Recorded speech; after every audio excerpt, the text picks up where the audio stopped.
Greetings, friends, and welcome to another episode of The Mistake Zone, your weekly dose of our lives and the mistakes within them. My name is Jaren Wade. Joining me, as always, one of my best friends in the whole wide world, the Purple Rain, Matt Alba. Hey, Matt. Hey. How are you doing? Yeah, I'm doing good. Matt, that's great. Mm-hmm. Also joining us this Jaren, week. God damn it. Do you know what I just realized? What is it, Rakush? Who's also joining us this week? The character Rain in Mortal Kombat is wearing a purple outfit. I hate you so much. Like, Yes, I'm 35. Go. I just realized that. You totally ruined me wanting to call you the resident bird watcher, so I could say that you know what it sounds like, or you know what doves crying sounds like. But we'll talk about Mortal Kombat Ninjas right now. Oh, listen, man. I don't know what doves crying sounds like, but sure know what it sounds like when I cry. It was a Prince reference. Of course, I know. I hate you so much. Matt, my vibes are ruined. Man, right this is a very, very good step into our first episode of season 7. You got to start off on a mistake, It's Yeah. It is the mistake zone. That's on brand. Very on brand.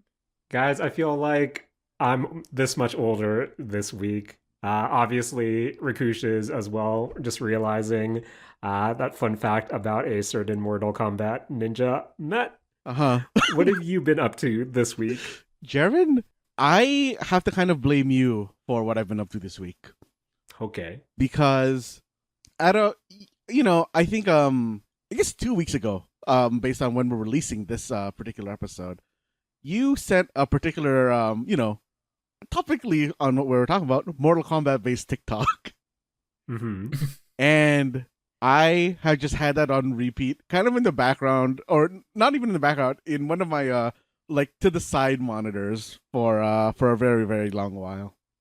So for those unaware, Matt is referencing a TikTok short released by the official Mortal Kombat TikTok account, where it's essentially taking the 4 characters, Mortal Kombat characters that appear in Fortnite. We have Sub-Zero, who is in the latest Battle Pass, Scorpion, Raiden, and Katana. And it is essentially them doing a bunch of Fortnite emotes, aka TikTok dances, alongside the classic Mortal Kombat theme. Man. And that, I know we were recording this a bit early and releasing this episode a bit later, but I guarantee when this episode graces the feeds of all our friends listening right now, I would have probably watched this TikTok at least twice a day for the last, let's say, 2 or 3 weeks. Because Matt, I too, whenever I open the app, make sure to go into my, DMs to either Mark or Julian's DMs and then click said TikTok, even though it is favorited, because boys, especially when they sync the dab to yes. I guess the bass, I smile so much. Oh man, I love Rakushi, it. I don't know if you use TikTok, but you need to watch this TikTok, because this is the only thing bringing joy to my sad life right now. Talking to your friends isn't bringing you joy? I don't know, you kind of ruined the introduction, but I'll let that slide for now, because we're Jared, here. you know what's crazy? This is gonna be wild nostalgia, because I remember when we used to record at CFRE Radio, you were trying to do an intro that was referencing Kendrick Lamar's, a Kendrick Lamar song. Yep. This is before Kendrick had fully blown up and everything as well, and something similar happened where your energy just went really down. So I'm sorry about that, man. Do you want to? We can redo the intro if you want, if it brings your energy up. We're already 6 minutes into this recording, more or less. So it's okay. We can listen. It's our show. We can do what we want. Guys, I admit, I was a few minutes late to this episode. Something to do with scheduling mishaps, but if I had to also be completely honest, I would have been available maybe 15 minutes prior. But to be honest, boys, I was in a really, really good run in the game that both Matt and I have, sunk in our teeth into, Oh. and that is the puzzle adventure roguelite Blueprints, available Hmm. now. We're playing. Matt, what platforms are you playing it right now on? I am playing it just through Game Pass on PC. And I am currently playing it on Steam, switching between my desktop and my Steam Deck, which it is running pretty well on the Steam Deck, but I must admit, the only bummer about playing between these two platforms is that any screenshots I save on one will not be Ooh. readily available on the other.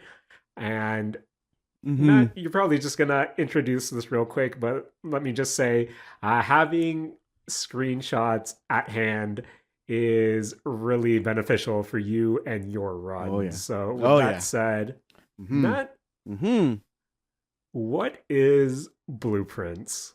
So, like you said at the top, when you kind of break it down to what it is at the very base level, this is a rogue-like mystery game, which, at least as far as I know, I think is kind of the first in its um series or like its type, I guess.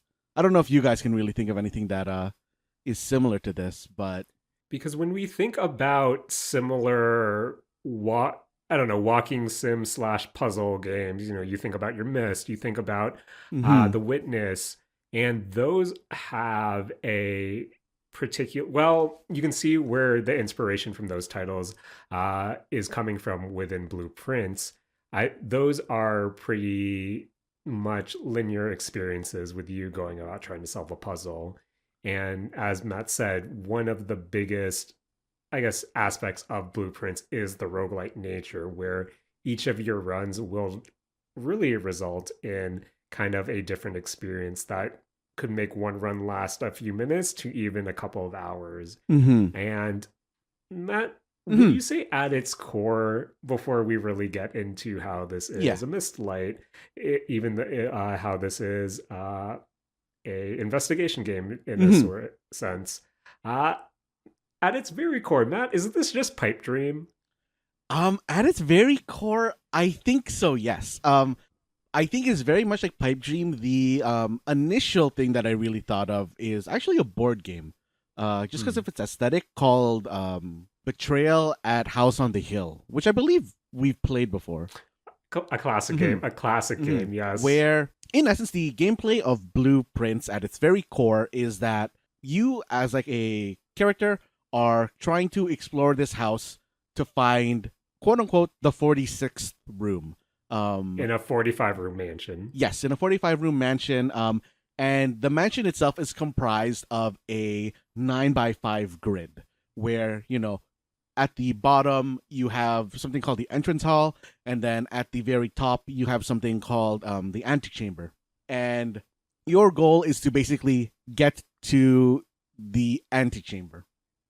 And to do this, every room is going to have like a certain amount of doors to it, and you interact with a closed door, and then you're given like a draft of I think 3 rooms, and then you pick one of those 3 rooms to lay down, and you're kind of doing the pipe dream, like linking room to door and like door to room, until hoping that you can sort of RNG your way to the antechamber at the top.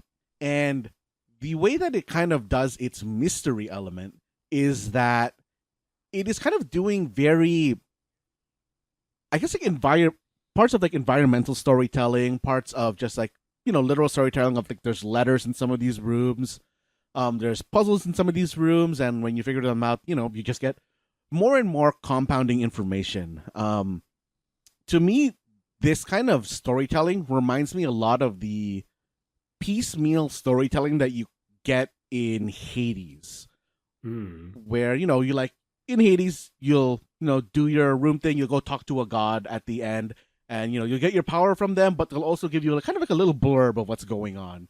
Or like after you die, you go talk to Hades, and he'll like give you his own little blurb, and everybody inside of the manor is you're all just getting like these little bits of storytelling that are unveiling kind of like the greater story. and that is basically what is happening throughout all of Blueprints.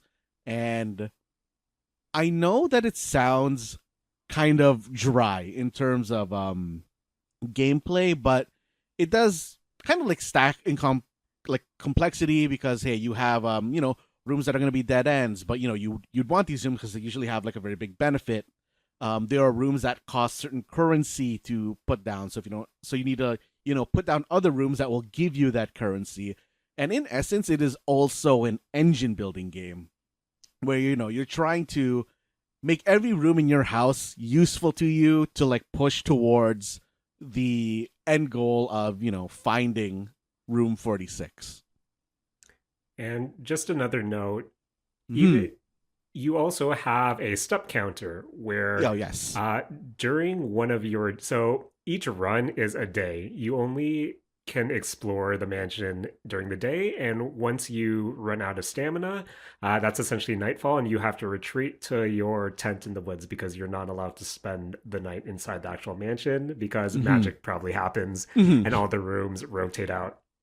So not only are you, as Matt said, trying to build this engine, trying to build a proper economy, but you're also trying to keep track of how many steps you have left and trying to. There's a lot of decision making on the fly of what currencies do I need versus are there ways for me to replenish stamina. And for the most part, since this is a run based game, not all your runs actually, a majority of your runs, they all aren't winners. But at the same time, you're also trying to find ways to salvage that run in a way of, oh, is there some was I able to extract as much information as I could through the current layout? Is Mm-hmm. there a way for me to affect a future run by either depositing something during this run or leaving something behind? And there's a lot definitely going on. And I'll totally admit it, Matt. For me personally, right off the bat, it really does feel a bit overwhelming. And then as you start to play, as you start to discover the secrets of this mansion, and of course, as you begin to take screenshots, as you begin to leave notes, things start clicking. And then Mm-hmm. I've only played roughly 5 hours of the game. I think right now I'm on run 9, Mm-hmm. but every now I find that each one of my runs has, you know, gotten a bit longer. And Mm-hmm. just before we started recording, I think my last run was, an hour already. Mm-hmm. And that was the first time I even got to sniff an antechamber. But again, Mm. even though you may get close to it, there's still a lot of secrets to be found for you to actually kind of break through. So I'm still in that really, blissful honeymoon period where I'm discovering something new at least every run. And every couple of runs, I'm getting a permanent upgrade, which, Mm-hmm. makes me feel great. But if I had to be completely honest, maybe it's where I am right now. A lot of the main puzzle rooms so far, in that I've only found or experienced two main puzzle rooms. And Mm-hmm. Matt, as someone who's played, I think, a lot more blueprints than me, are there more puzzle rooms for you to discover? Just because I think right now, early on, even though I'm finding new rooms, some of the variety might not necessarily be there. Mm-hmm. So just to clarify, this is a very early game thing.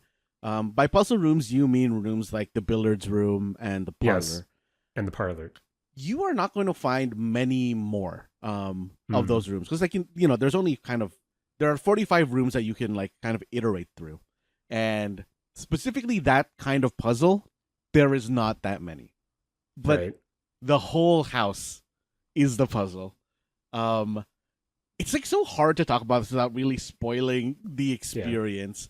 And it is, I really have to say that this is one of those games where it is like a knowledge kind of a building game. Like Jaren said, Hmm. you're gonna find clues here and there, and they are slowly going to, add up on like, oh, this means that, hey, the thing I thought that was in this room is wrong. Or you open a new room and you see something and you're like, oh wait, I've seen this somewhere else before, and you try to find that other room, and you realize, hey, like that second room is kind of like the answer to the puzzle in the previous room, and this is very much a game that falls into the same category as stuff like Animal Well and Fez, like, but instead of being a platformer, it is a kind of like investigation puzzler and first person walking sim as well.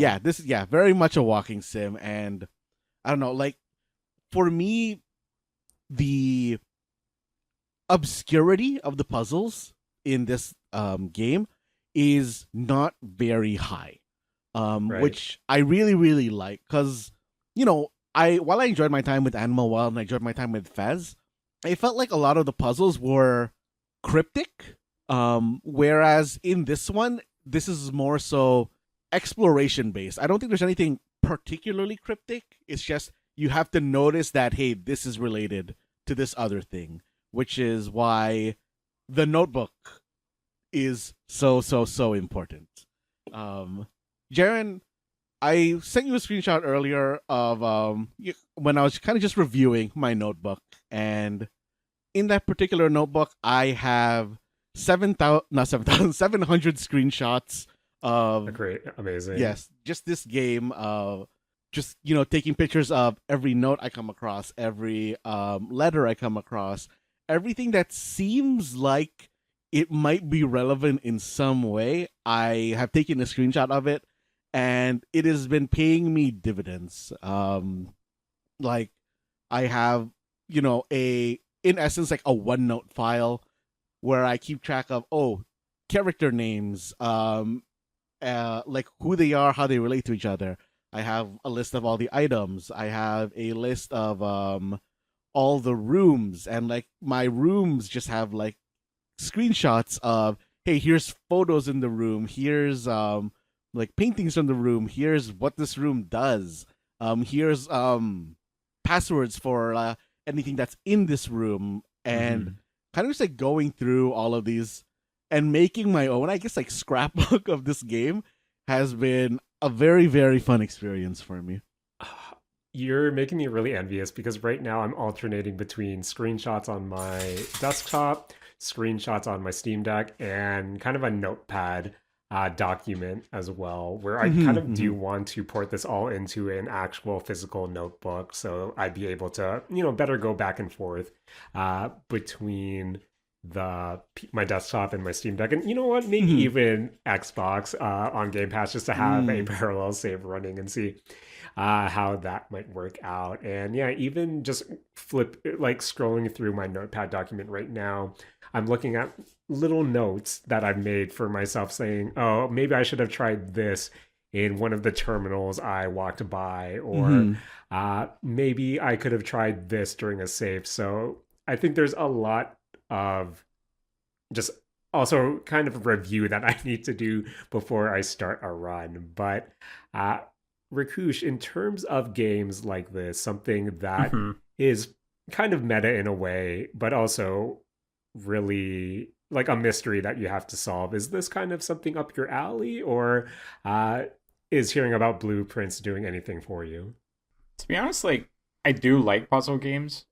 It's just that, like, I think there needs to be some sort of incentive to play it, or like some sort of end game that you're playing towards. The reason I'm saying that specifically is because this reminds me a lot of The Witness from like way back in the day. Yes, it's very much like The Witness. Yeah, and honestly, that game was a little bit annoying to me, where like I know there's supposed to be like this really cool moment in the game where like, the things just apparently make sense to you or something. I just never got to that point with The Witness, and so like I am a little bit concerned about hearing that it's a lot like, or Blueprints is a lot like The Witness, because I would love to play it, but also like I do need some sort of guardrails in place, right? Like, you are building towards this final thing at the end of the game, even if it's just you're trying to escape the mansion, whatever it is. I think that compared to The Witness, Blueprints has a lot more kind of rails guiding you on where you need to go. Okay. I think The Witness was honestly way more abstract than this game is, and like I said, I think this game of, kind of like the games that I've mentioned already to compare it to, this is definitely the least cryptic and like the most simple of them. Mhm. And that really hits in like a very nice spot for me, where I'm not getting particularly like frustrated at any of the puzzles, and everything is at a very fair level of like having to deduct. Right. Mm-hmm. Right. It does seem like it would be an interesting game to watch speedruns for. Like, I don't, from what I've heard about this game, like, it's not something where you can just kind of script a way out. Like, you need to have, like, a good understanding of, like, the sequences, the puzzles that you need to solve. Mm-hmm. That would actually make for a really fun experience, I think. Yeah. One of the kind of like achievements in the game was actually to just reach the antechamber on your first day and like, open it. And Nice. I very much do think, with what I know about the game now, it is going to be like you're going to need a little bit of RG on your side, but I do think that it's very possible. Maybe I'll go check out some Twitch streams afterwards just to see what this game actually looks like. Yeah. Because it doesn't sound like it's going to ruin anything for me. I believe that it's also on PS Plus if you wanted to just like go into it a bit. I don't think I have the most advanced version of PlayStation Plus, so I'm not sure I have access to it. Yeah, but I'll take a look. But yeah, so far with my time with Blueprints, I think I've had runs that have completely died just because, again, there is this RNG element that I'm not, I'm still on the fence on, to be completely honest, where sometimes RNG has worked in my favor, where I've had runs. It's kind of that feeling I had with Balatro, especially early on Balatro, when you find yourselves in scenarios where you kind of go all in on the RPG. With Balatro, it's okay, I'm on my final hand. I need to get X amount of score. I hope this is calculating properly, so I'm just gonna hit play and hope for the best. Where there have been, 2 or 3 times with Blueprints where I'm just on the brink of essentially failing the run, walling myself out, and it's up to me to unlock the last door. And sometimes one of the choices might be blocked or hidden because of a penalty I've received earlier in the run, and sometimes you just have to go for it, and sometimes it works out for the best and feels thrilling, and sometimes, Matt, you have one key and you're in the hall of doors and you open a door and it leads you to a brick wall, and I don't know, it's things like that where I'm still at that point where every run is telling some sort of story, whether it be a meta narrative or something that I'm just having fun with it, with the game. But I think I'm curious how long my patience will last, because I know down the road I'm going to have a run and think, oh, if only I had one more key, or if only I had one more jewel, or if only I had 5 more coins to save this run. Where I think that might be frustrating. I'm not sure if that's on me for poor planning, or just me kind of cursing RNG. But just with all the runs you've done so far, Matt, are there any general thoughts that you have or that you wanted to share? Yeah, some general thoughts that I have with regards to kind of the runs that you're doing is, I think firstly is kind of understanding economy. The gems, I think, are one of the most important resources in the game. You should be looking for rooms that will give you a chance to get gems, because a lot of the gem rooms are going to be rooms with multiple exits. And that's very helpful because, if you pick a room that only has 2 exits, it's going to be the exit that goes into your room and then one more exit. And, you still have the same amount of choices that you can make. Or rooms that you can branch off of here, and then with more doors is more power in essence. Of course. Of course, there's also the red rooms, which are kind of like how they've assigned all the rooms. Like every room color has its own kind of a theming to it, and all the red rooms are kind of punishment rooms or penalty rooms. And I think you have to kind of get past the thought of, oh, it's a penalty room, I don't want to use it. You have to play around these penalties, and because these rooms themselves are all usually very, very strong rooms once you can play around the penalty. And one kind of like, I guess, like train of thought that you need to get past, which is you shouldn't always try to get the antechamber. You should also like try to set yourself up to have better runs in the future, or set yourself up to try to get specific rooms and stuff like that. Because I think getting specific rooms is just as important as getting to the kind of end room when you're trying to learn the game.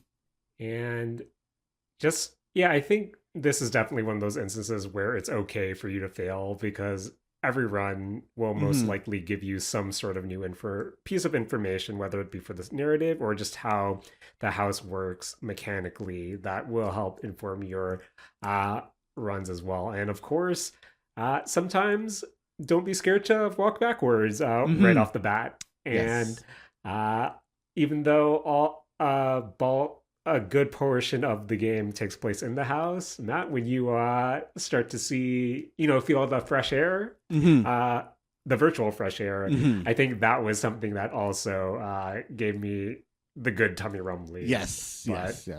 Blueprints, I don't know. It's something that, as someone who's only done a handful of escape rooms and has generally enjoyed them for the most part, I think this is definitely scratching an itch that, I sort of kind of long for every now and then. So it is a really solid puzzle experience. Shout out to the developers. I know they've been working on this game for, I think, the past 8 years.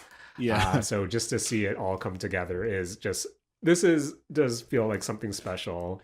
But if I had to be also pretty nitpicky, I'll admit, boys, sometimes during your run you might see a basketball hoop, sometimes you might see a video game console, sometimes you might see an arcade machine, and the fact you can't necessarily interact with those makes me feel real bad, where I was hoping for some sort of fun little mini games, but who knows what other secrets this house has in store currently, and maybe in an update or two. Yeah, actually, they said in a future update they're going to make the arcade machine usable. That sounds good. That sounds real good. But I think one story I wanted to share real quick was, I think, during my second last run, this was me reaching kind of rank 9 area and, trying to scratch at the anti-chamber, trying to, get my way into it. And I was already running out of rooms, and the only way for me to progress was to find a key card, and that didn't have a key card. So I ran to essentially the other side of the mansion, and I had the archive penalty, which means every time you are able to draft a new room, you won't be able to see one. And I'm going towards the last place I had to go are available to me. I hit it, and I see 2 options that weren't useful for me, and then I see the archive, the folder that's blocked out. And then I see, Matt, what do I see? I see my coat check for my key card. And I was able to squeeze out another 10 minutes of that run. And that felt real good. Where boys, when it comes together like that, when you really go all in and it works for the best, feels good. Feels real good. But Matt, any last initial thoughts on Blueprints? Yeah, I think this one was more of an embarrassing one for me, where there is a room in Blueprints that's kind of like that keeps track of all of your stats. And I never found that room. That sounds like a fun room. And it kind of tells you, for me in particular, the one I wanted to highlight is it tells you how many parlors you've drafted and how many parlors you solved. And okay. Mine are not good numbers. Oh, really? Matt, so far I am 9 for 9, and I'm dreading when I'm going to slip out. Jaren, my parlors are 25 for 36. Oof. That's so good. I still think that's okay. It could be a lot better. I do admit, Matt, you know what feels bad? Hmm. I think my fourth run, that ended up me starting with the left room and just doing a loop back into the foyer. Ooh. Uh, and that was a dead run real fast. But yes, that is Blueprints. I know Julian is also playing it. And Rakush, maybe if you take a look at it as well, maybe we can do a spoiler cast when we've all reached the antechamber. But for now, you can check this out. I think available on PlayStation. I'm not sure about the tier of PlayStation Plus, but also on Steam, Xbox, the Game Pass as well, and yeah, works pretty well on the Steam Deck. But just make sure you have your handy dandy notebook on your side. But Rakush, since you aren't exploring the Blueprints mansion, I believe you're continuing your ventures through the Mistake Zone, and specifically the spring season Mistake Zone, because boys, a lot of anime on hand right now with a new season. But Rakush, what have you been checking out? Or I guess to kind of right off the bat, so far, what is your main recommendation for spring season 2025? Jaren, there's so many mistakes this season. I'm really looking forward to all of them. So, okay, I mean, last season for me was a little bit of a dud. Like, I actually don't think I had one full season that I watched except for Apothecary Diaries, which is still ongoing. So I was kind of hoping for a few more series to watch this time around. And there are the usual, really, like, promising ones. Fire Force Season 3 has started. Still got to watch the first episode, but I am going to get to that one sooner than later, much sooner than later. Maybe even as soon as at the end of this recording. I kind of wanted to talk about 4 new series, like Season 1's original series, because I think those are the ones that I'm typically looking for just to kind of, like, fill the spots up a little bit, so, like, something I like to do, especially, like, when we get into spring and summer seasons when there's not a lot of sports happening, is wake up Saturday morning, like, watch 4 or 5 of these at once, while I'm drinking my cup of tea, eating breakfast. Like, it's a nice routine. So that's kind of what I'm looking to fill out typically. And there's some good ones this year. I think I'm going to start off with Kowloon Generic Romance. So this one, it is, as the name might imply, set in Kowloon, except it's New Kowloon City. And so far, 2 episodes in, there's something, like, really sort of mysterious about the whole place and, like, the characters. There's, like, this weird floaty thingy that apparently stores, like, all human data in it or something like that, or whoever is, like, signed up for storing their human data in there. But the main story is, it revolves around, like, these 2 people that work at basically a real estate house agency. And the girl is in love with the guy, but there's some weird stuff that's happening with, like, their backstories, their pasts, that's, like, slowly getting unraveled, but, like, there's going to be a lot more to it. Like, the first episode ends with quite the interesting sort of cliffhanger that it's going to keep building on. And yeah, I mean, look, we're right in the start of it, right? So, like, you can only go off of a couple of episodes, especially if you haven't read any of the books, the series, which I don't know if Kowloon Generic Romance has one. But as far as, like, hooking me is concerned, first episode did a fantastic job. Yeah, this is definitely one of the, I think, most talked about anime that I've seen this season as well. It is currently on my watch list, but one that was populating my TikTok algorithm in terms of what was being recommended for this season as well, where just based on the kind of, so far everything I've seen of this has been just clips, but based on the episode you watched, Rakush, how's, I guess, just the animation, since I feel like and do you actually like the art style of it? Just because I think there's something kind of unique about it to me, but I can't put my finger on what makes it kind of really visually interesting.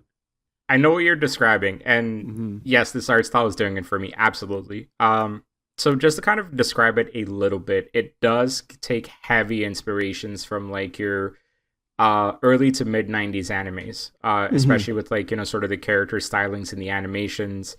Um, it's even just kind of like the opening. It actually takes like, heavy homage from like, some of these old series. The backgrounds feel a little bit more hand drawn, and just, yeah, like everything about it is like super influenced by that generation, that era of anime. If you're into that generation, please watch this, because I think you're going to be very pleasantly, like, I don't think you'll be surprised, but like you'll actually like it quite a bit. It is just perfect. I think it, like, everything that they're trying to do with, especially kind of like the locale and the characters, I think it works out really nicely. And it's by design too. Like, one of the key things that comes up in the first two episodes is this idea of nostalgia being the same feeling as being in love. It's kind of like at least in the first two episodes, I've heard it multiple times at this point, and I kind of get it, right? Like, there is like almost like a similar warmth that comes across, like, you like, emotionally, where it's kind of like you're looking back on like, past pleasant days, or like you're in love, you like somebody, you kind of feel like, those butterflies. And kind of like what they're trying to evoke is that emotion with a lot of like the stylings and stuff that they're going for. So very much by design, very intentional, and it's really serving its, like, beyond serving its purpose, actually, for like what this show is trying to do. Okay. And I think like another thing, I'll be honest, like the reason I started watching it is because of Kowloon. Last year there was a movie that came out called it was an action movie, kung fu, called Twilight of the Warriors Walled In, basically set entirely in the Kowloon walled city. And it got me super interested in just kind of looking into the Kowloon walled city and like, that entire concept and everything as well. And it is honestly one of the cooler sort of like architectural feats in like, the 20th century. And so the fact that like, something that I've recently been interested in suddenly has like an anime set within it, I was really interested to watch it. But I also had certain expectations of like, hey, the city needs to feel like Kowloon from what I've watched and, what I've looked up online. It is a little bit different. Of course, like they're calling it New Kowloon. I don't know if that means that like it is just a different name for Kowloon in a fictional setting, or if it's replaced what was supposed to be the walled city. A lot of that is still, I guess, like gonna unravel in the remaining 12 or 11 episodes. And I think so far it's not disappointed. I think the actual locale has played a very big role, which I've been pretty happy with. Will it continue? Because at some point, like, it is gonna have to focus on the characters as well, right? So like, is it gonna continue keeping like that same sort of pace going for the city itself? We'll see. But I think they're doing a really cool job building up like this, sort of, I don't want to call it steam. It's not steampunky. No, it's just kind of building up like this really interesting world. That is just very nostalgic to some of the shows from back in the day. Okay. What else are you checking out this season, Rakush? Jaren, I'm gonna go to one that I think you are absolutely going to enjoy, and I guarantee you, if you look this up within 30 seconds, you'll be like, "Yep." It's called "Rock is a Lady's Modesty." Boys, my high dive trial ended, and I'm heavily debating if I should continue subscribing to high dive so I can continue watching Rock is a Lady's Modesty, because again, this is, as Rakush said, my jam. I mean, listen, I am always glad when I absolutely nail these things where I'm like, Jared's gonna like this. Rakush, to be fair, this is like one of the easiest things to clock regarding me. Yeah. It's like, oh, two main girl characters? Yeah, Jared's gonna like this anime. Beyond just main girl characters. At the base level matter. Base level. And beyond that, it is about music. Mm-hmm. Like, very, like... Jaren, would you describe them as sort of like borderline gothic Lolita kind of characters that are getting into music? Because like a lot of like the intros and closing or ending songs, it feels a little bit like that's kind of what they're building up towards. But like I can't quite pinpoint if that's what they're going for. I think that's just the aesthetic we're seeing, given the just where the anime does take place, where the story takes place, Mhm. where it's really hard not to invoke that aesthetic, considering. Do Yeah. you want to describe what the aesthetic is for just the listeners since you have watched this one? So it is essentially taking place at a elite all girls academy where it really, when you think of an all girls academy, you do have that more refined look to the student body, a lot of gowns, and likewise the actual architecture of the school itself has that really proper but still somewhat goth, not necessarily gothic, in terms of darkness Yeah. motif, but more so Victorian Gothic. Victorian, Yeah. yeah. Yeah. So, School full of Ojo-samas, basically, for the weebs. and to reach my Bang Dream quota, this is essentially if the band Rosalia was applied to a school setting. So, yeah, I definitely am curious just to see what music styles they'll explore throughout. I'm not sure how many episodes this season will be, but I think one of the things that I personally like most about the music based anime that I've kind of consumed within the past few years is just a mix of different genres.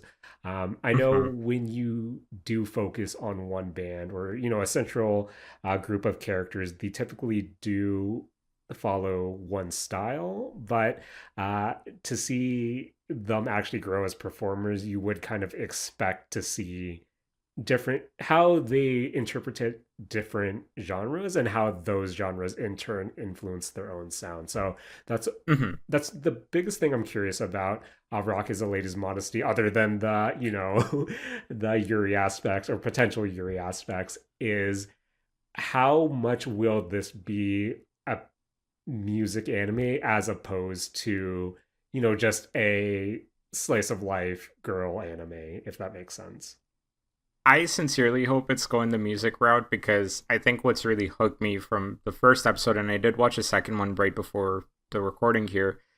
The thing that hooked me about the first episode was the amount of time that they spend kind of like, in the jam session, Mm-hmm. right? Like it felt like a 5-10 minute chunk of the episode that was just spent on that, which is a lot of time for just like basically, someone playing the guitar, someone playing the drums, and all you're hearing are like the inner monologues basically of one of the girls. Yeah. So like I really enjoyed that because it went to a place with music that I personally really like. This idea of just kind of like unfiltered emotions expressed through like instruments.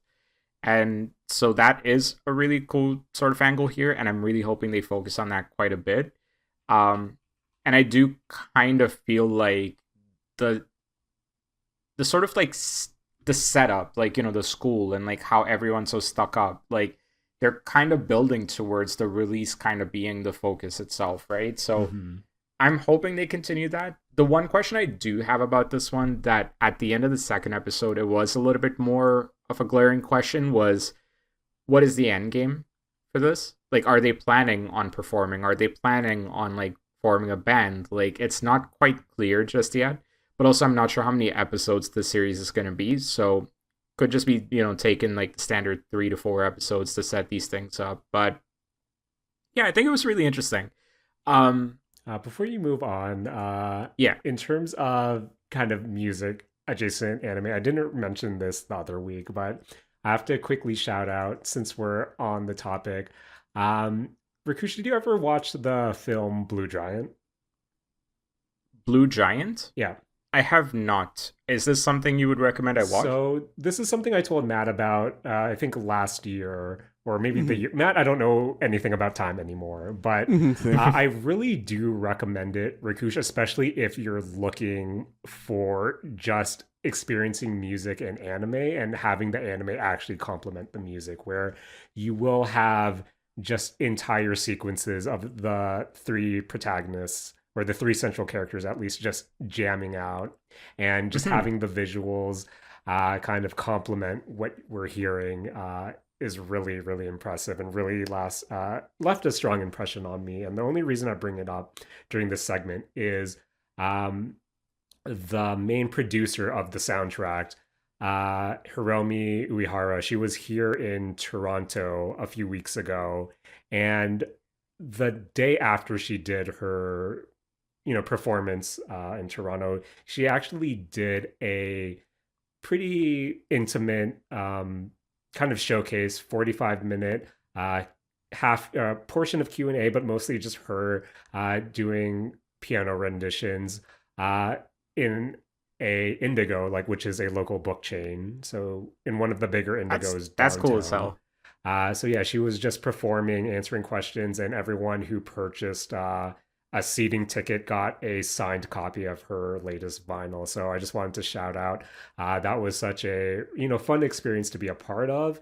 And she ended off her set, of course, with the main theme to Blue Giant. So if you ever have the opportunity to just want to sit down, vibe out, uh, still recommend Blue Giant. Still one of my favorite films of whenever it came out. So definitely recommend it. And shout out to Hiromi Uehara for uh, that intimate performance. And we were bummed that we didn't realize she performed the night previously. So Honestly, like you've sold me quite a bit on watching that on watching Blue Giant, so I think I'm gonna check it out. And it's not on the show list, but this actually reminded me I kind of wanted to talk about Summer Wars one of these days as well, because Summer Wars just got a Blu-ray re-release for 4K from G Kids, and I actually ended up buying that. Like, very rare that I buy physical media in this day and age, and like I was really happy with that. Like, how that entire movie still holds up to this date, how it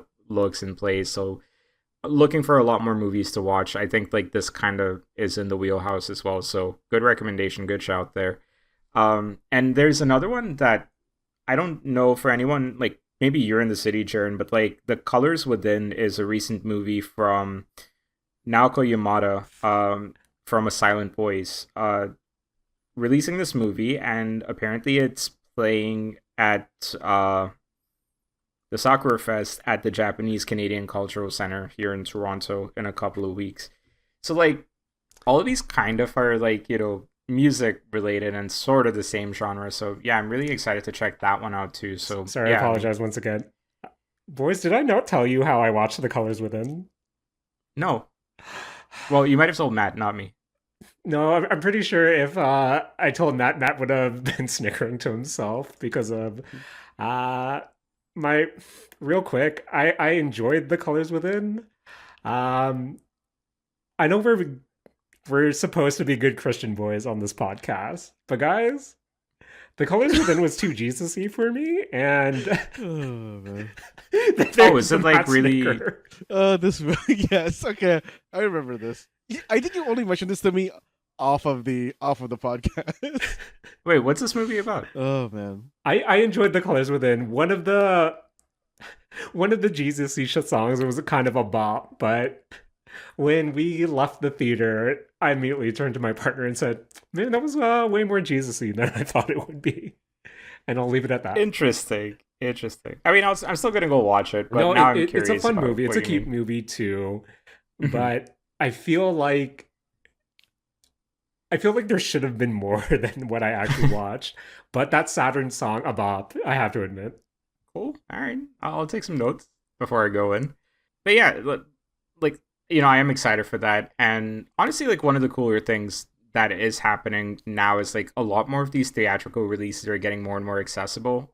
G Kids is putting out a lot more of these screenings, and like they're releasing more things immediately in theaters stateside. Like a couple of days from now, I think a Miku Who Can't Sing is coming out. I don't know what that's tied to. I don't think I'm gonna be going to go watch it, but like it's cool that like a movie like that is just getting like a release here as well. So I think like it is neat to see a little bit less time pass before like we get to see some of these things subbed. So yeah, that's pretty neat. I do recommend if people are checking out that Miku movie just to read up on Project Sekai, the Hatsune Miku Colorful Stage, I guess mobile game, just because a lot of the story context will revolve around some knowledge of the game. So that's my only recommendation. You lost me at reading. I don't read. Well, that's all these visual or mobile rhythm anime games are. Rakush, just glorified visual novels with Guitar Hero note tracks. You'll be surprised at how much I frequently skip those stories. Yeah. But Rakush only yeah, reads the subs on his anime. Yeah. fair enough. Fair enough. Come on. Mm-hmm. But And emails for work. That's literally all I read. Rakush, I was really disappointed because not only since you derailed my introduction, but when you were trying to clock me about what anime I was into this season, um, yes, you were right. I do like me some Rock is a Lady's Modesty, but Rakush, I thought you were gonna say my highlight currently this season of Catch Me at the Ballpark. Because boys, Buddy. I am a certified, not tell me if Uh-huh. you're surprised that I'm a certified Ruriko simp. Yeah, that sounds about right. That sounds about right. Rakush, are you at the ballpark this anime season? Absolutely. And that one was talking about nostalgia, right? I do feel like at least three of these four series is like a lot about nostalgia for me. Like, I mentioned this in the last episode, but like, it has been around a year since we went to Japan and came back. And that was like a really important trip for me, something I've wanted to do for a big part of my life. And, I mean, look, man, like, a lot of good things have happened since then as well. So it kind of felt like a really strong starting point for like what is a current positive stretch of my life. And so I think about that trip quite often as sort of like, a really positive thing. I get very nostalgic about it as well. And so yeah, like, I mean, about a year ago when we were there, when we were up in the Hokkaido region in Sapporo, I ended up going to go watch a baseball game in the stadium that it's a new stadium, Escon Field, the Nippon Ham Fighters, and that used to be the team that Otani used to play for, that Yu Darvish used to play for. So it was really just kind of cool to go and check that out and like experience a little bit of how different watching baseball live in that country is versus watching it here. And it is very different. And a lot of the things that are being talked about and are shown in Catch Me at the Ballpark are extremely accurate to like what I saw at the ballpark last year, right? And so like immediately, like, when they cut to the cheering section, or like they cut to like the guy just sitting by himself waiting to get like, he doesn't want to join in because he's too shy, or like, just cutting to like families there with like bags full of like cheering stuff, or like, cutting to the beer girls. I can't remember the exact title, the role or that they have, but like, cutting to the girls like, walking around with the beer kegs on their like backs and stuff. Like it is hitting all the right notes for me. And then on top of that, it's honestly just kind of like a very cheery anime. Like it's just kind of like very feel good and nice. Mm-hmm. It doesn't do anything production wise that's like, super crazy. Like it does actually seem like a little bit of a lower budget, lower tier series, but like honestly, I'm absolutely loving it. Like it's just a comfort watch. It's like, put it on after work if I need to, or like Saturday morning if I'm watching it all together. And like just, yeah, like 2 episodes in, I already kind of feel very strongly about that. And it doesn't seem like one of those that's like heavily plot driven. It just seems like one of those like anthology things with recurring characters that's going to run for 12, 13 episodes. And Mm-hmm. you'll feel a little bittersweet when it ends because you got to experience something that was just very lighthearted and fun, but you wish there were more. And yeah, I love it. Which characters do you guys relate to the most? I feel like it's obviously, that. No, wait. I was gonna say like the main male character, but I think he's actually going out way more than I would feel comfortable saying that I 100%. relate to someone. 1000%. Fair enough. Oh, Matt. I don't know. I can't explain it, Matt. I feel like you're the guy on the train who was practicing the routine in the cheering section. No, I wouldn't. I wouldn't practice it on a train because that's too public. If Yeah. I'm practicing it on the train, it's all mental. It's all mental. I feel like you would lose yourself in the thing and not realize you're on the train. No, I'd be hyper aware that I don't want to be that guy on the train. Jaren, who do you think it'd be? I don't know. I don't like talking about myself in this way, but I kind of did want to, sorry to derail. We can come back to this, but as you said, Rakush, this is such a comfy anime. It's just something feel good, something to have on the background. But at the same time, you know me, boys, whenever I see a comfy anime like this, I sort of yearn for a bit more stakes to be added.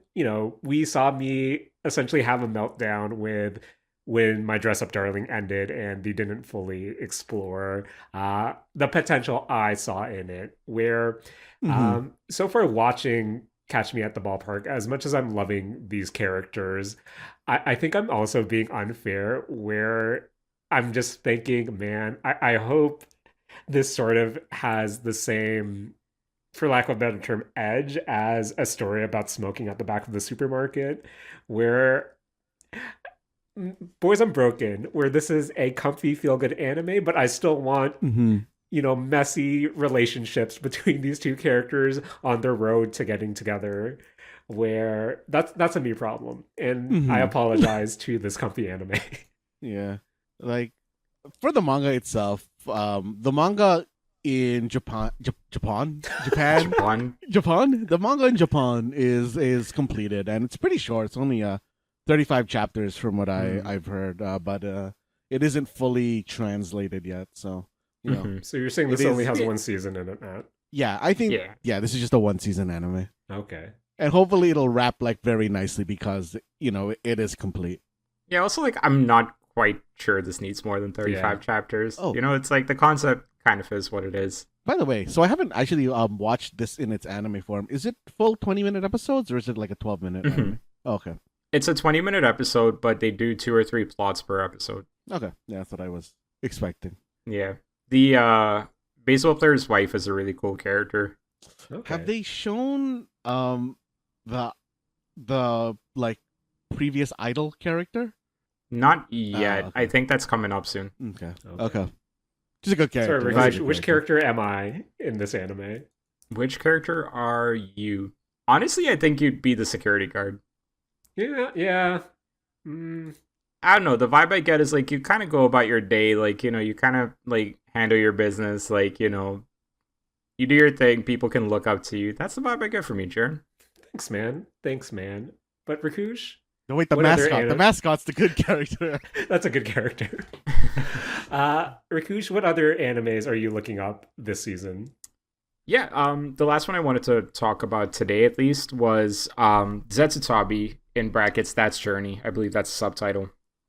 Um it's kind of again just the same train as like, the nostalgia train. And it was really funny. Like I was watching episode 2 earlier today and the entire concept is there is this young mangaka who is trying to get inspiration for her next series. Like she won this award very early, but it's getting all her work rejected, and so she has a little bit of this prize money that she decides I'm going to use this to go travel around. And so when she decides to do that, she ends up like basically going to like these smaller towns or like these tourist spots, and that's basically what the series is about. It's just kind of like going to these different locales and kind of like talking about the locales. It's a travel show in anime form. And it was really funny watching the second episode because the first half of it was her going to Matsushima Bay, which is right near Sendai. And friend of the show, Kevin, actually ended up going to Matsushima Bay on the last day we were in Sendai, or the second last day, to go check a bunch of stuff out before we ended up going to Tokyo.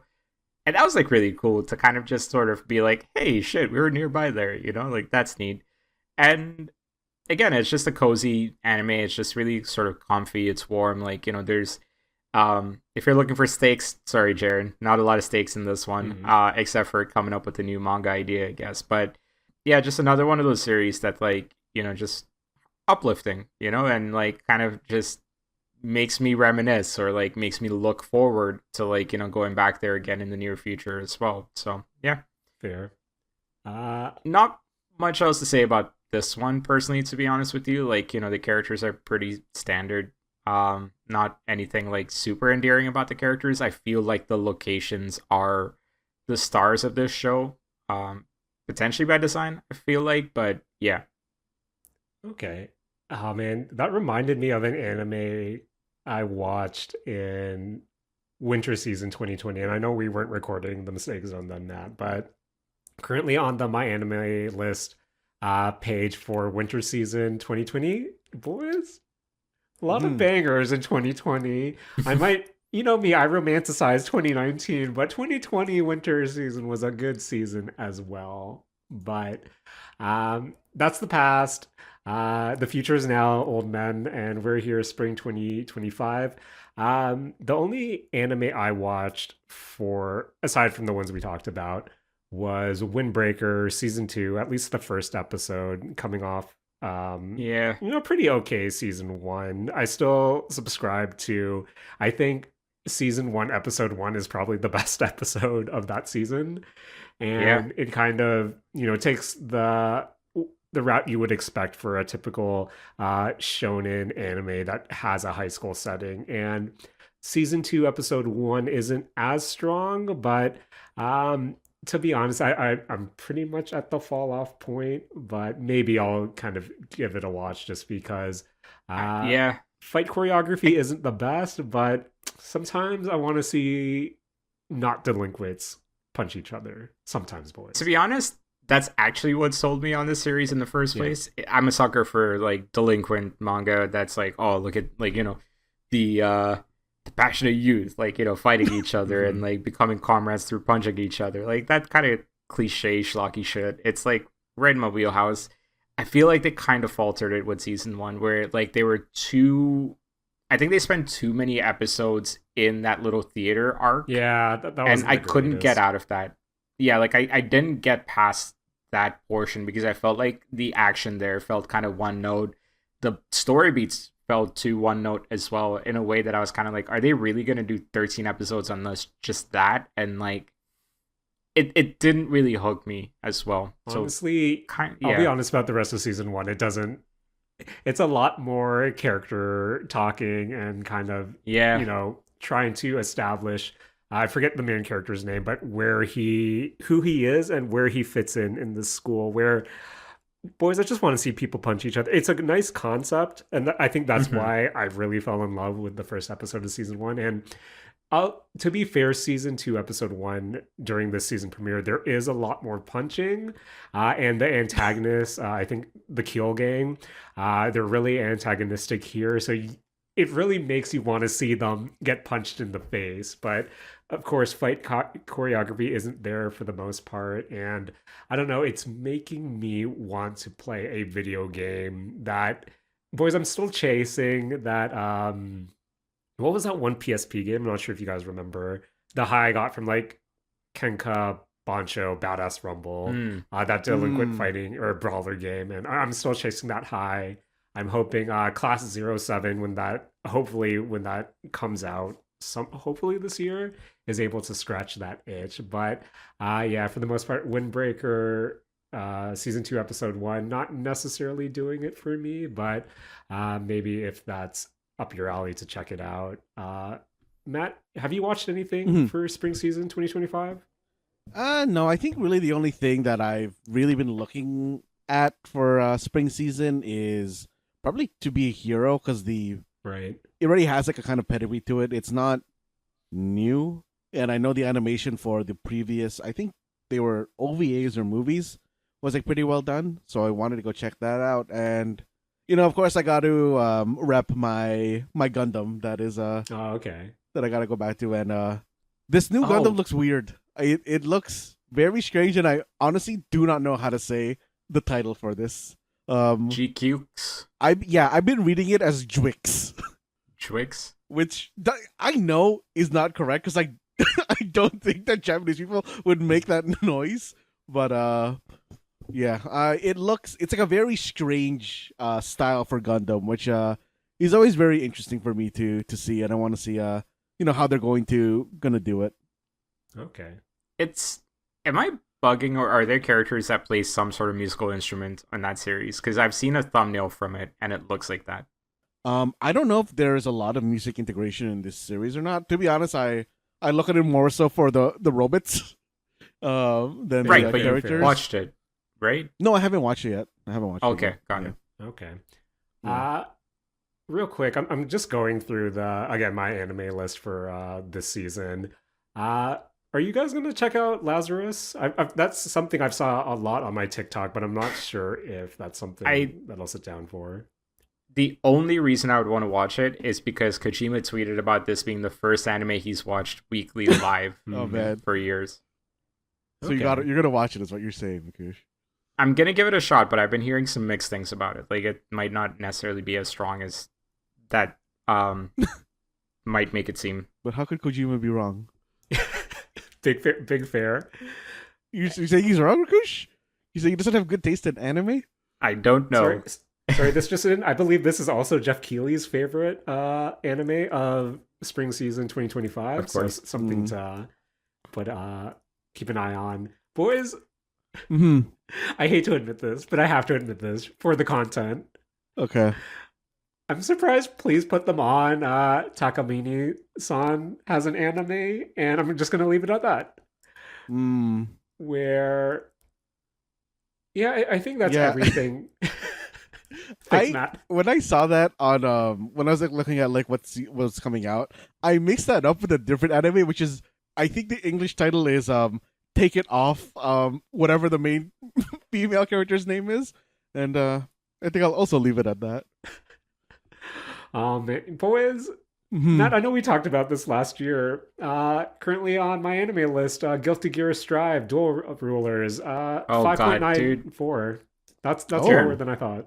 Damn. Jaren, Yep. I watched the first 2 episodes before this recording. If you have the patience for watching the worst anime of the season, watch it. Damn. Is it bad that 5.9. wise or 5.9 is higher than what I think it should get. Oof. So Oof. Way higher.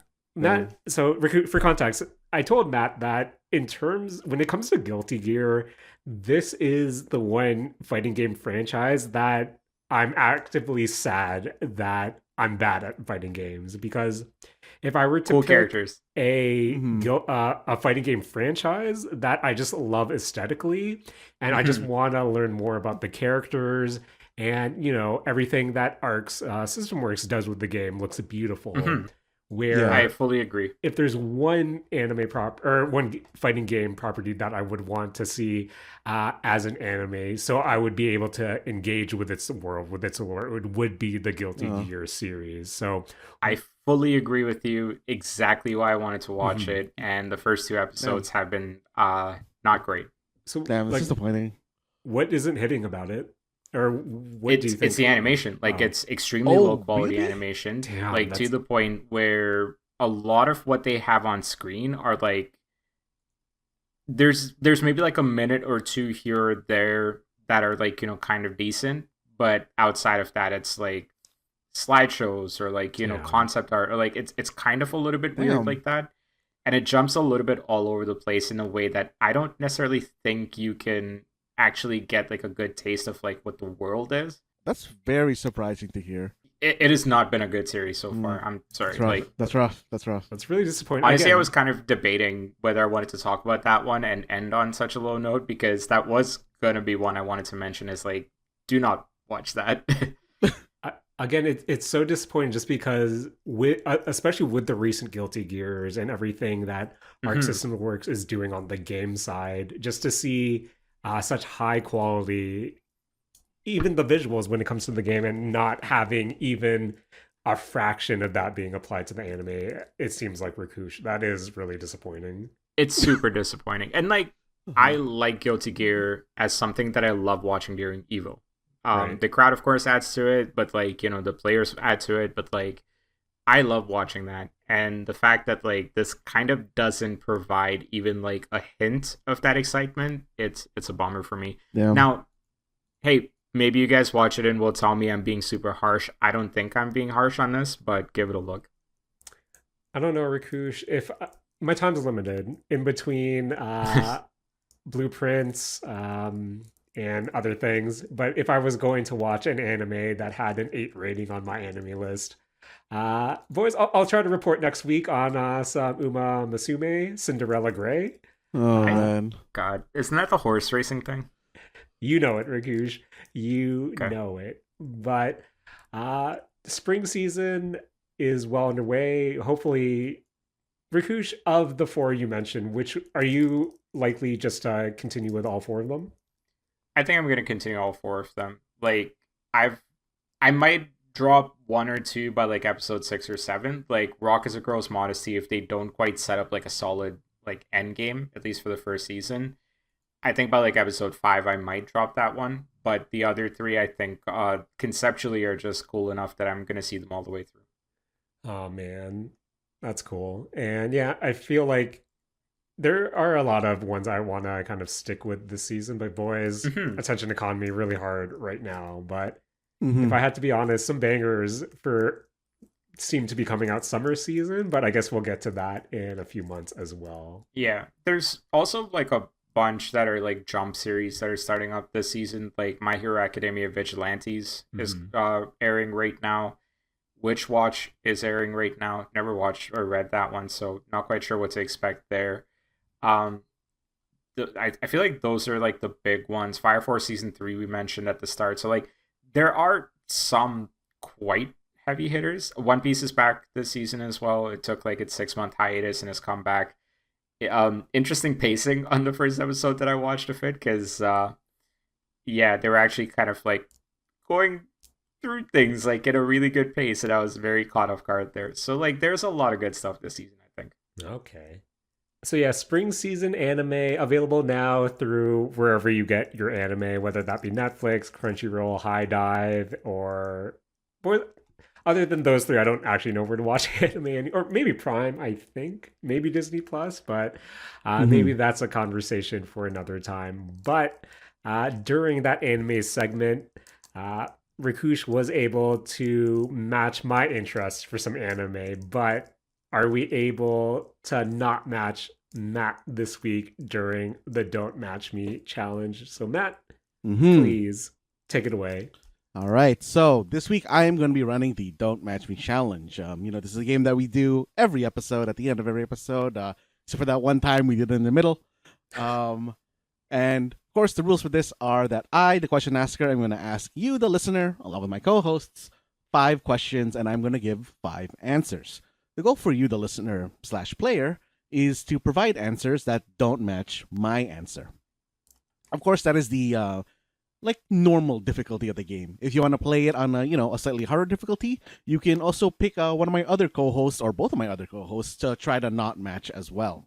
And remember, this is a podcast, so if you need some time to think, just hit that pause button because we're always going to be on the other end of that play button.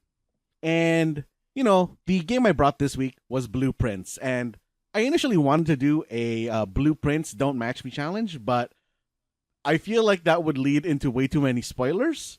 So I have instead decided to do a blue Don't Match Me challenge. All right. A blue Don't Match Me Yeah, challenge? it's just about the color blue. I see. All right. So, Okay. question 1, very broad one. Name any blue collar job. It's any job that is considered, blue collar. So name that job in 3, 2, 1. Going with something very basic here. I'm going with a plumber. Ooh. In terms of like, Okay. like blue collar jobs that you can, think of off the top of your head, not like plumbing is simple. Yeah. Yeah. No, for sure. For sure. Jaren, what do you got? Matt, we'll Hmm. once again have to go for your authority call. Would Hmm. you accept general contractor as a answer? Yeah, I think general contractor is would be an acceptable blue collar job. Okay, that was the Mhm. first thing that came to my mind. Mm-hmm. Rakush, what do you got?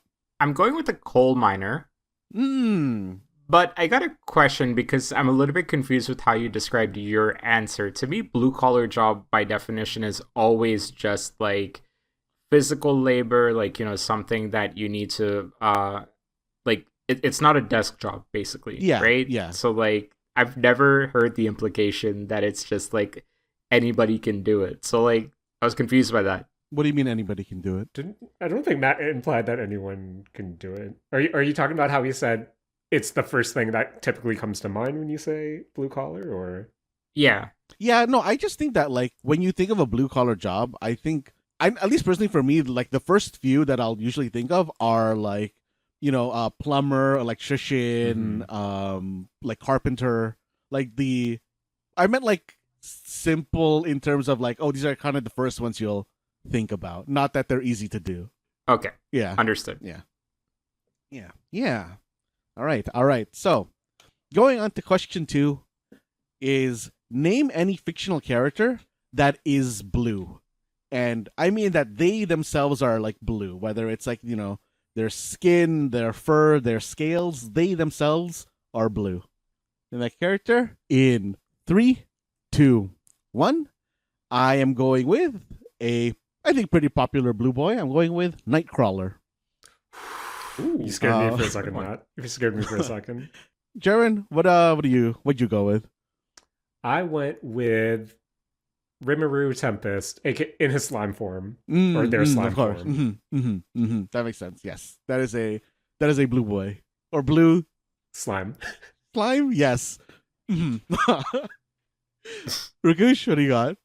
I'm going with Sully from Monsters Incorporated. Ooh, good answer. Good pick. That's a good pick.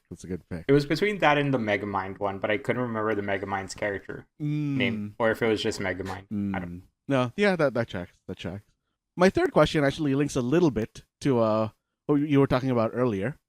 Question 3 is name an anime or anime series with blue in the title.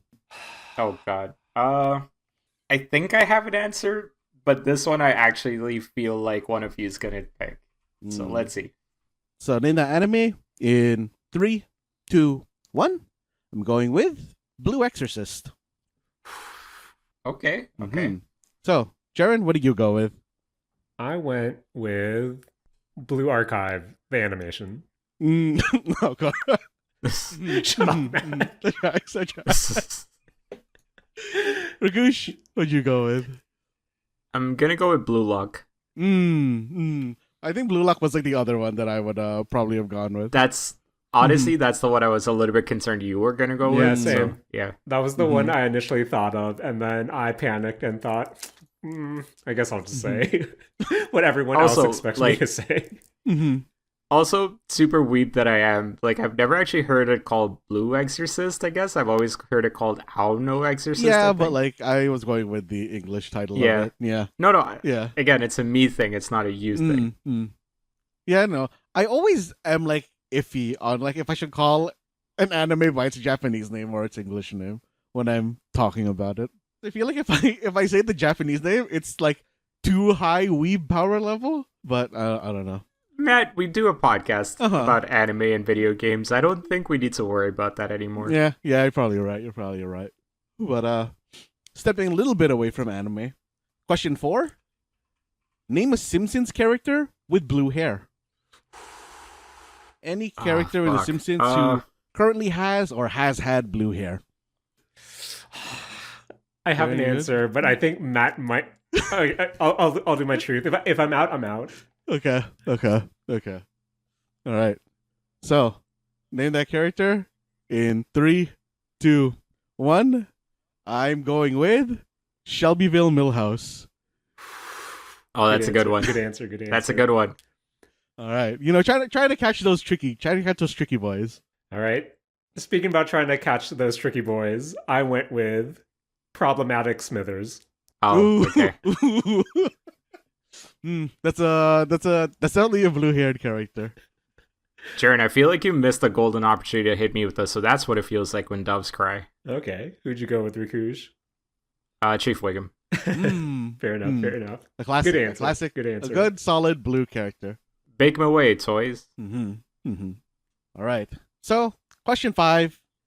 Name any video game console that can play Blu-rays. Okay. Ooh. Yeah. Nice simple one in terms of ones you can easily Google. Wait, aren't there only like 3 consoles for this? I thought there were 6. Okay, let's go through that list afterwards because I cannot think of anything past these 3. All right. So name that console in 3, 2, 1. Going with the classic PS3. Ooh, good answer. Good answer. The OG. Jaren?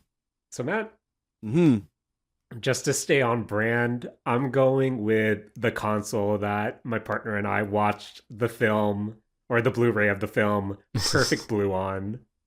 I went with the Xbox Series X. Mm. Alright. Wait, Xboxes play Blu-rays now? Yes. Yes. Interesting. Okay, that explains that then. Okay. I'm guessing you didn't go with one of the Microsoft consoles, Rakush. No, I went with the PS5. Of course. The new hotness. Yeah. The one I watched Summer Wars on. All right, yeah, that was my blue. Don't match me. Thanks, Matt. Yeah, That was Matt, are you feeling blue? I am feeling quite blue, Prince. Oh man.